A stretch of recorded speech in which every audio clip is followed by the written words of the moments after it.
สบายดีลูกค้าสบายดีเนาะเมื่อวานนี้แม่ค้าถามลูกค้าว่าปิ้งไก่กับต้มไก่กินอย่างกับกินกับอย่างจึงแซ่บเนาะแม่ค้าได้คำตอบลูกค้าบอกว่ากินกับแกงหน่อไม้และตำบักหุ่งทุกคนเฮามาลองกินกันเลยเนาะอันนี้เป็นปิ้งไก่อืมแล้วอันนี้เป็นต้มไก่ลูกค้าอันนี้เป็นต้มไก่เนาะ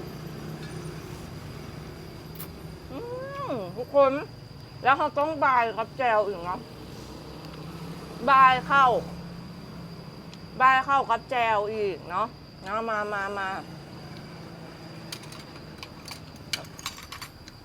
บายแจวปิ้งไก่เนาะมาเด้อทุกคนต้มไก่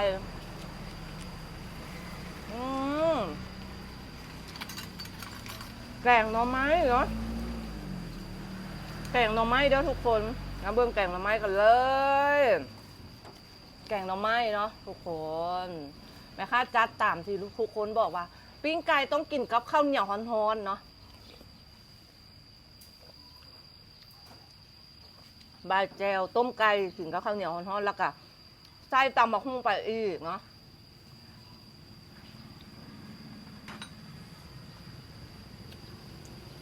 ทุกคนสำหรับทุกคนจะอาจจะบอกว่าไก่ต้มไก่ปิ้งเนาะกินกับตำบักหุ่งแกงหน่อไม้แมนบอลลูกค้าเบิ้งไก่ปิ้งเด้อทุกคนไก่ปิ้งตัวใหญ่ๆแบบนี้เนาะราคาปกติหน้าห้างขาย99ผู้ใดเอฟตอนนี้ทรงตอนนี้เหลือ77,000กีบทรงฟรีเนาะลูกค้าเนาะทรงฟรีเด้อเฉพาะผู้ที่กดไลค์กดแชร์เนาะลูกค้าเนาะเบิ้งไก่ปิ้งใหญ่ๆเด้อทุกคนเนาะแล้วสำหรับทุกคนว่ากินกับแกงหน่อไม้ตำบักหุ่งแต่สำหรับแม่ค้าเองเนาะลูกค้าเนาะถ้า